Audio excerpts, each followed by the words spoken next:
Hi everyone, I'm Tony Berry. I'm superintendent for the Bolivar School District, and I want to take a little bit of time just to come and talk to you about the things that are going on and particularly about the COVID issues that we're going through, and try to help figure out exactly how we're going to get through this thing together. A couple weeks ago we sent out some ideas of how we would reopen the school, and we went through this with our administrative team. I sent it to the teachers. I also sent that portion to our parents, and now I would like to make sure that as a community you're kind of hearing exactly what we want to do as we look to reopen school this fall. Now this is going to be a very delicate, and it's going to need to be with precision that we do this, but understand that all the things that we are looking to do and trying to do could change daily, and we're taking this very seriously.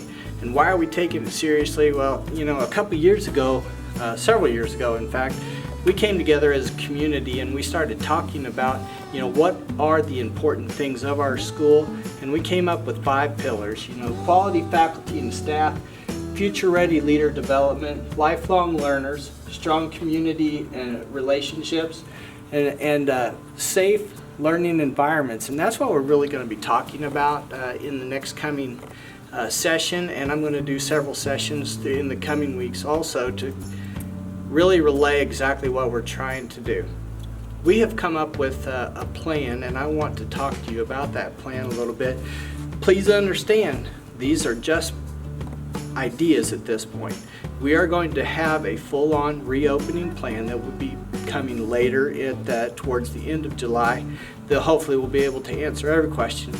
But we really need to focus on what does the Bolivar School District need, because I don't want to do anything but what is best for the Bolivar School District. Now there are some things that are going on, and we really got to be careful about. One, primarily, this is not a game, okay? I'm very passionate about education. I'm passionate about the learning that is going to take place, because it's going to change people's lives, and it's going to change people's lives for the better if we do this right. This is not, and I'm going to repeat, this is not a political game, and I refuse to let the Bolivar School District be used as a pawn piece in a game, okay? There's way too much at stake, and we're going to do what's best for Bolivar and for the Bolivar kids and moving learning forward. We have some options and some scenarios and some settings that we had been speaking about with our administrators, with our staff, and with the parents, and now you as a community.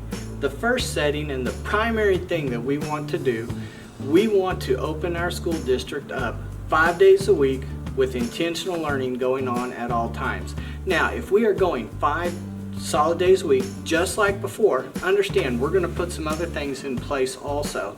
We are going to ramp up our cleaning, we're going to ramp up our sanitization, we're going to ramp up what we want personal hygiene to be for our kids, and the health checks that we're going to want to accomplish while we're doing that.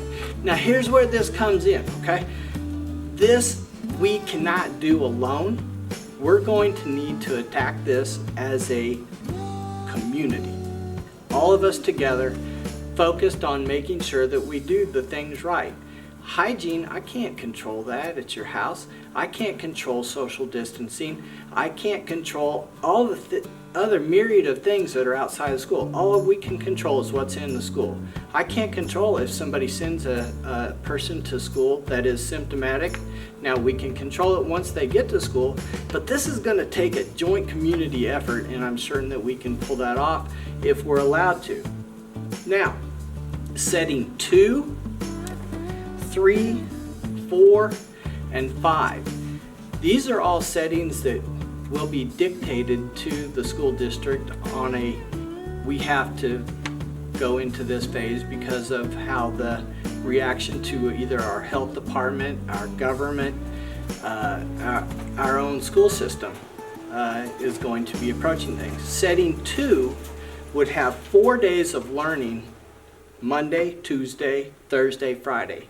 The Wednesday which typically we utilize that as Late Start Wednesday anyway, would then become an all-day alternative instructional method day.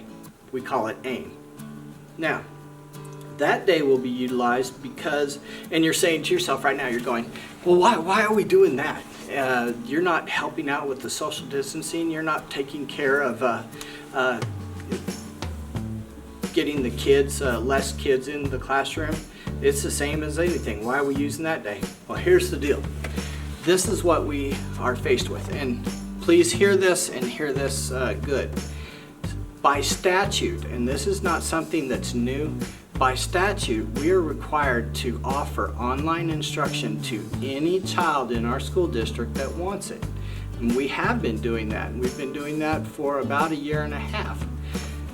Now, if parents choose to have their child taught online, which is at their discretion, we have to purchase that online curriculum, and we have a couple platforms. There's MOVA, our preferred platform is Launch, and we also have Odyssey-ware that we can use.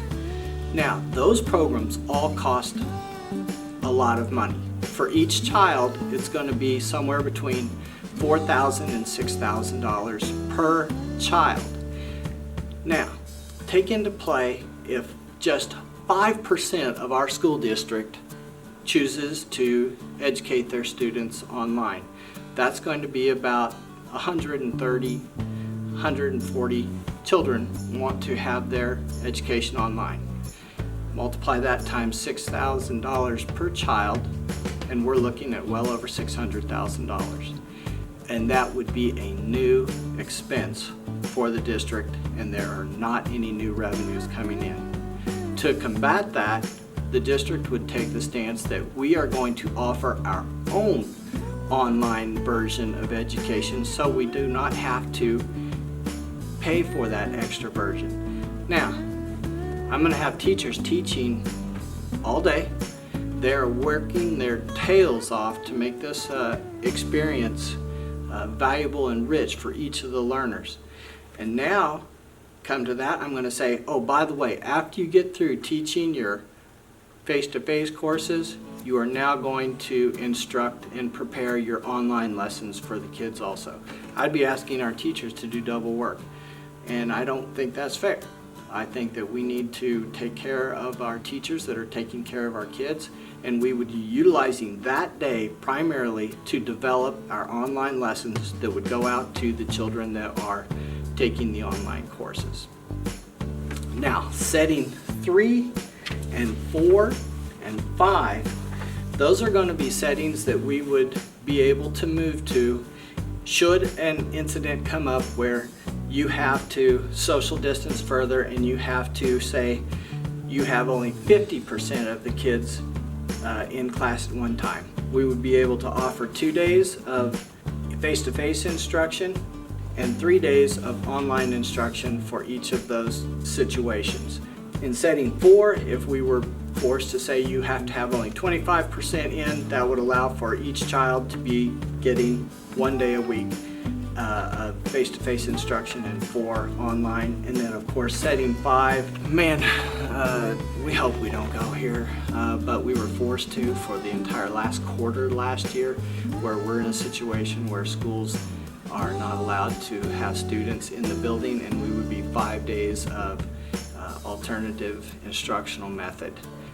We don't want to do that.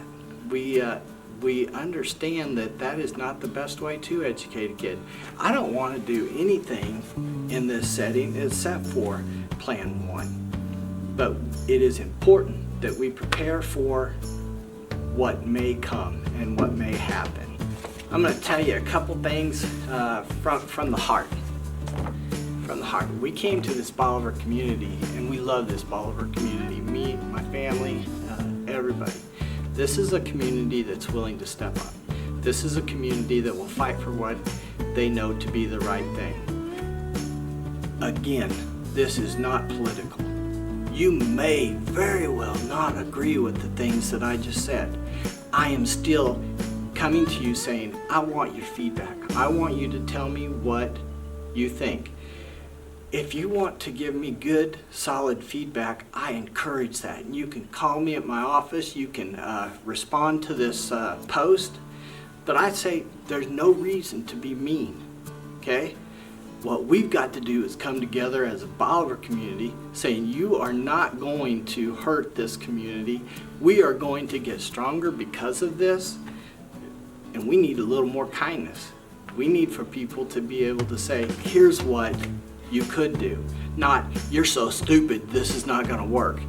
Give me some ideas. There's no reason to be mean, and let's all practice being a little kinder to each other. And let's show this state, let's show this country, let's show this world what Bolivar School District's about, what the Bolivar community is about, that we're gonna be strong. You know, we talk a lot about the Polk County grind. Folks, we're grinding right now, and it's time for all of us to step up. I appreciate your support, and I appreciate any feedback that you might be able to give. Thanks, and have a great day.